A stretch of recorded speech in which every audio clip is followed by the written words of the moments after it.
Thank you very much, Mr. MC. This morning, are you happy to be here this morning? This place is just too cold. Is it because of the rain? MC, please, you need to serve them as in tea here. Are you happy to be here this morning? Thank you very much, for that wonderful feedback. Mr. MC, I think I have about 1 hour here for this keynote address. I'm just trying to confirm that. Before, after 5 minutes, I will see you, sneak near me. So I needed to just confirm. How long do I have for this? 10 minutes, sir. No, it can't be 10 minutes. 15 minutes, sir. 20 minutes, okay. Okay, please go ahead. Thank you. The Honorable Ministers, Dr. Chris Ngige, Mr. Sunday Dari, the representatives of the government and private organizations, the DG NACA, ably represented by Mrs. Olubumi Oyekoje. Participants, I say a very good morning to you. And thank you so much for inviting the National Information Technology Development Agency to this auspicious event. An event that will ensure or that will help address unemployment in Nigeria. And also ensure that the mass exodus of our youths to developed countries is nipped in the bud. I am Dr. Ayodele Bakare, and I'm from the National Information Technology Development Agency, where I currently head the Digital Technology Development Division under the Digital Economy Development Department. And I'm here, just like was mentioned by the MC earlier, I'm here to represent the DG NIDDA in the person of Malam Kashifu Inua. He actually wanted to be here in person. Regrettably, he couldn't make it, because he also had to attend another equally important event. And for this, he sends his most sincere apologies. The theme for this event, titled Digital Economy, Mitigating Unemployment and Migration, is really very, very, very apt. Given the fact that the unemployment rate in Nigeria which stands at 33.3%, is really very, very alarming. Considering the fact that this is very detrimental, to the country. This 33.3% is according to the statistics, provided by the National Bureau of Statistics. But I can tell you that even this figure is far, far, far more than that. Because if you look at the statistics that were released, by the National Bureau of Statistics, this was released in the fourth quarter, of 2020. Additionally, we believe that this event is also very apt, considering the mass exodus of our youths to developed countries in search of greener pastures, the Japa syndrome. So this is very detrimental because it will result, or in fact it has resulted, into serious brain drain, within the country. But the very good news is that the federal government of Nigeria is implementing a digital economy agenda that will ensure that unemployment in the country is addressed, and at the same time ensure that the brain drain is turned into brain gain. This agenda is being implemented under the National Digital Economy Policy and Strategy by the Federal Ministry of Communications and Digital Economy, the National Information Technology Development Agency, other parastatals, under the ministry, and also other MDAs, and as a private sector. So this is to ensure that unemployment is addressed. This is also to ensure that millions and millions of jobs are created. Because what is a fact is that the easiest way for Nigeria to create employment is to explore the digital as a sphere. So before I get too comfortable with my own speech, permit me to read the speech that has been handed over to me by my DG. As you know, I'm not here to represent myself, but to represent the DG NIPDA. I'm happy to be invited to this event, an event that focuses on increasing skills development, employability, and job creation in Nigeria. I am also delighted to talk about a subject that is near and dear to my heart, the digital economy and how it can help mitigate unemployment and labor migration and brain drain in Nigeria. According to the National Bureau of Statistics, the unemployment rate in Nigeria is 33.3%. And it is possible, just like I mentioned earlier, that this rate may have even risen to about 38.2% today, because the NBS report that was referred to was released in the fourth quarter of 2020, just like I mentioned earlier. In fact, KPMG, which is a global consulting firm, predicted that Nigeria's unemployment rate may hit as high as 40.6% in this current 2023. So this is a big problem for the country. And like they say, that an idle hand is a devil's workshop. And this devil's workshop, has manifested in the form of kidnapping, terrorism, banditry, prostitution, thuggery, and many more. And in an attempt to address the rising unemployment rate in Nigeria, many Nigerians, especially youths, have migrated to developed and even other developing countries. It's as bad as that, for greener pasture. And this situation has led to significant brain drain, just like it has been alluded, by earlier speakers, or loss of human capital, especially in the health sector and also in the ICT sector. Youths that are supposed to build this country are now second or third class citizens building other country, and I want that to sink in. We need to turn this brain drain to brain gain by putting in measures that will increase employment and employability. And the good news is that the digital economy offers Nigeria the opportunity to address unemployment and loss of human capital to other developed countries. As such, the country must do all what it takes to achieve a developmental and an inclusive digital economy so what is a digital economy? I think it's really very important, because that is part of, the theme of this event. So the digital economy, simply put, is a traditional economy that is enhanced by digital technologies, digital processes, and citizens with digital skills. That is really very important. So without these three components, you can't have a digital economy, because the misconception is that a digital economy is just an economy that is powered by digital technologies. No. But you need your processes to be digitized.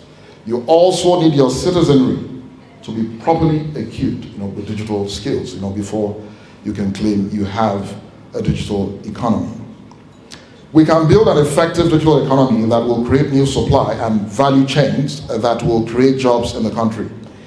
We can also provide our youths with in-demand and non-IT skills and connect them to job opportunities overseas without that leaving the country. And I think this is also a very, very important point for us to consider. It's not really about having a digital skill within digital economy. Rather, it's about having a sellable skill on the internet. I'm just saying this, to try and correct that misconception that for you to survive in a digital economy, you need digital skills. No, What is important is for you to ensure that you have a skill that is sellable over the internet, either as a legal practitioner, either as a project manager, even as an assistant, because you go to all this, outsourcing sites, and you see that people are making money as personal assistants. They call it, virtual assistants. So it is very important that part of our strategy is to ensure that we provide this platform that ensures that our youths remain within the country and still make foreign, as in currency. It is really very, very important. Imagine, as a youth, you have a platform where you can earn about $1,500 to $2,000 monthly while remaining in Nigeria. I can tell you that you will be a very, very comfortable youth. If you look at $1,500 or $2,000, that's about 1.5 million naira. And I can say that is far more than a director's salary, a director in a ministry. I hope we don't have directors here. We have directors. I'm a director too, so if I'm insulting you, I'm insulting myself too. That is just the truth. And I know so many youths that are actually taking advantage of this. For example, I know this boy, he's just 18 years, and he's still in school. He's present on Upwork, he's present on freelancer.com, he has a presence on fiverr.com. And this boy makes roughly about $4,000, $5,000, far more than my salary, and he's still in school. So that is to show you that there are opportunities within the digital sector, and you don't have to migrate. And that is what I keep emphasizing whenever I have that opportunity. Because if you migrate over there, the cost of living is actually very high. Assuming, okay, you're there, you make $5,000 as in there. That $5,000 will not help you live comfortable as in here. Unlike being here and having the ability or the platform, to make money, outside the country. So this is really very important that we use this as one of the strategies to help address the issue of unemployment in Nigeria. So back to the DG speech. However, for us to achieve these goals, a government and the private sector must sustain continuous investment in underlying infrastructure, such as power, internet service, computing devices, data centers, and many more, especially in underserved and unserved areas of the country.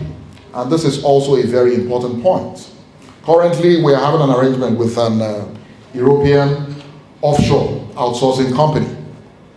The plan is to see how we can upskill rather, and provide foreign employment to about, I think we're in the first phase, 100 as youths. And part of the requirement sent to us, for us to continue in this engagement, you must ensure that the beneficiaries have steady power and steady internet, service. So it is very, very important. We are talking about digital economy, but most of us forget that, this rudimentary underlying infrastructure are the infrastructure that will support the digital economy. Additionally, we must also sustain continuous investment in digital and non-digital skills development in the country. I mean skills that can be sold over the internet, just like I mentioned earlier. This is very important to ensure that our youth are employable in the local and global digital economy, because part of the issue is not the unavailability of jobs, but the unemployability of youths in the digital economy. And I want this point to also sink in to the participants.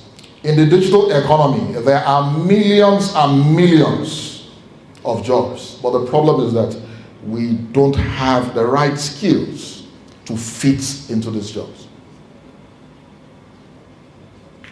So it is important that as part of our strategy, we continue to train, reskill, upskill, and all that, and ensure that we have the requisite skills. For example, artificial intelligence. Most of us believe that artificial intelligence, is taking the regular employment. While that may be true, it is also creating new jobs. So what is important is for you to ensure that you have the right training so that you can flow with the artificial intelligence trend. According to an international tech company, about 149 million new digital jobs will be available by 2025. And 800 million people will need to learn digital skills by 2030 for them to be able to effectively perform their non-digital jobs. The implication of this projection is that many Nigerians, both in the IT and the non-IT space, must acquire digital literacy and skills in order to thrive in this fourth industrial revolution. Nigeria missed out on the first industrial revolution. We missed out on the second industrial revolution. We also missed out, although we participated a bit, in the third industrial revolution. The fourth industrial revolution presents another opportunity, which is an extension of the third industrial revolution. So it's an opportunity, and we must, as much as possible, optimize this opportunity. Furthermore, we must also increase our incentivization of potential job creators in the digital economy. Many of these job creators require necessary incentives, such as financing, ease of business registration, tax reduction or elimination, and many more in order to turn their ideas into profitable businesses that can employ Nigerians. This is another very, very important point. Incentivization and financing is required. And let me give you two examples. NIDA is about launching another strategy, titled the National Outsourcing Strategy. And a requirement for issuing out this strategy is to engage stakeholders. So we had about 2 stakeholders engagement, and in the course of engaging stakeholders, we discovered that most questions and comments were centered around financing and incentives, which is also a pillar within that strategy, to ensure effective implementation. There are about 7 pillars under that strategy, from branding and promotion, infrastructure, training, and all that. But the one that the stakeholders really concentrated on in terms of questions and comments is the financing and incentives. So this is really very important. Another example, I'm sure we all witnessed the launching of Dangote's refinery and petrochemical as a company. One thing that stood out for me, and I also want us to learn a lesson, as government organizations and private organizations, is that Dangote did not do it alone. That whole project, according to them, costed about $18.5 billion. That is small money, eh? It's small money. $18.5 billion. Only. Thank you for adding only to it. In the $18.5 billion that was used for this project, 20% was provided by the government in the form of investment, so which means that government has a 20% share in the company.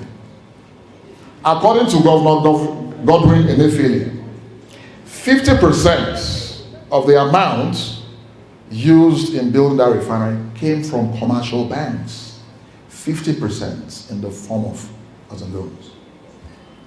So my point here is that if Dangote, as big as he is, will require support, incentives from not only the government and the private sector, why shouldn't a small entrepreneur, why shouldn't somebody with idea be supported with the right financing and incentive? So the point of this is that another strategy, I hope somebody is taking note, another strategy is not just about training. I've been to so many forums that they even almost attack me. That, Oga, we are tired of your training. After the training, what comes next? Have you provided me with jobs? Have you provided me with the right incentives? Training, skilling, yes, it's part of it.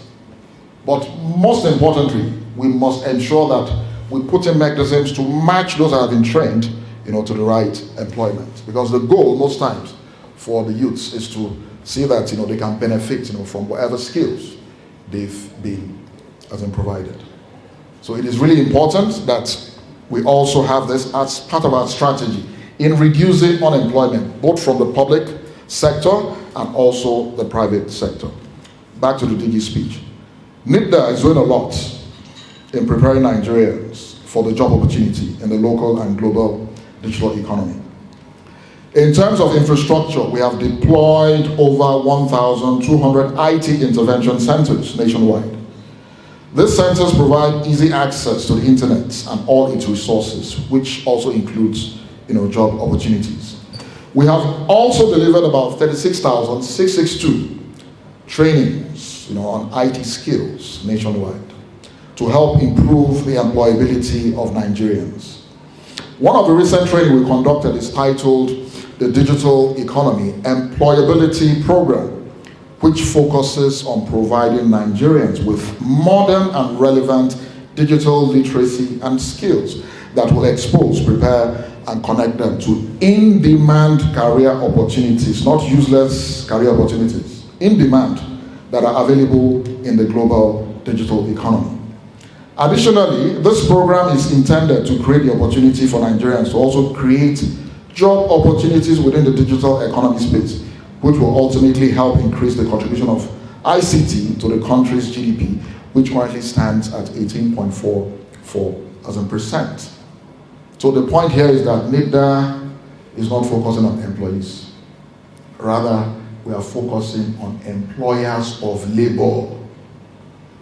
If we can cater and ensure that we have more employers, then definitely employees wouldn't have problem. In fact, we'll get to a level where we'll have too much jobs. We'll now need to employ what? Foreigners. Just like Dangote is doing now. His CEO, Sanjay Gupta, I'm sure, is from India. And he has other staff too, from other countries, such as Russia and all that. So this is really very, very important. We are focusing on creating those jobs. We are interested in focusing on potential job creators so that we can turn those potential employment creators to kinetic employment creators. Another program that we have just embarked on aims to engage Nigerian youths from universities and IT hubs in offshore outsourcing, and the pilot phase of this program targets 100 Nigerian youths. This will be achieved in partnership with European outsourcing organization to upskill beneficiaries and provide employment for them with European companies while they remain in Nigeria. I've mentioned this earlier.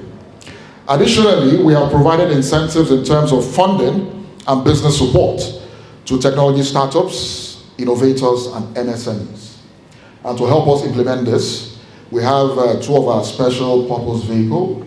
The first one is the National Center for Artificial Intelligence and Robotics, and the other one is the Office of Nigerian Digital Innovation. So to participants, please Google and ensure that you locate these two SPVs.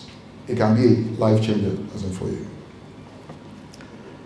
Furthermore, we are working on the national outsourcing strategy with local and foreign stakeholders to ensure that Nigerians are properly skilled and matched with offshore employers, just like I mentioned earlier.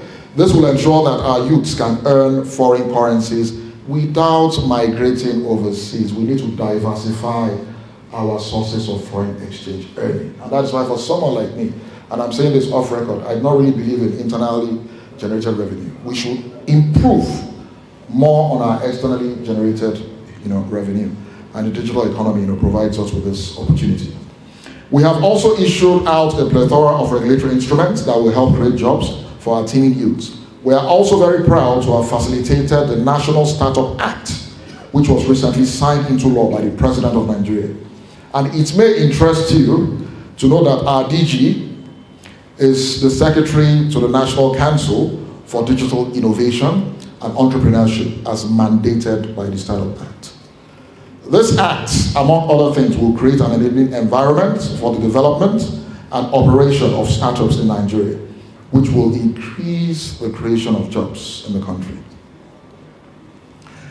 Dear participants, there is no better time to embrace the digital economy than now. The world is moving from a natural, resource-based economy to a digital and knowledge-based economy. More attention and efforts are being put into human capital and digital technologies, and Nigeria should not be left out of this fast-moving train.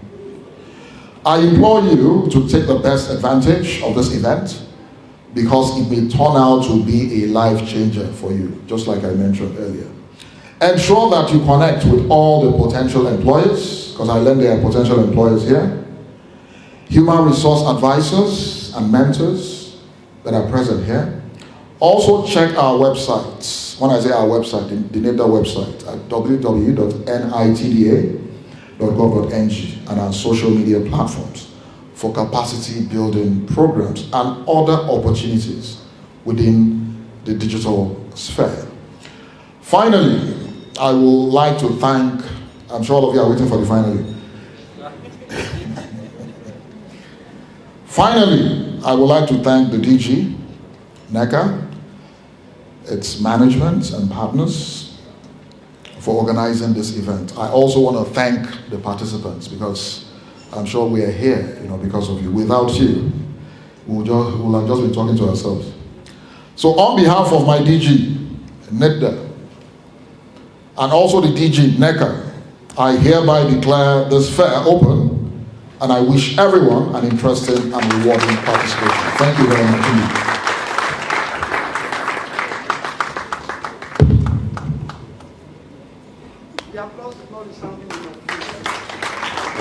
Thank you very much, Dr. Ayodele Bakare, representative of DG NITDA.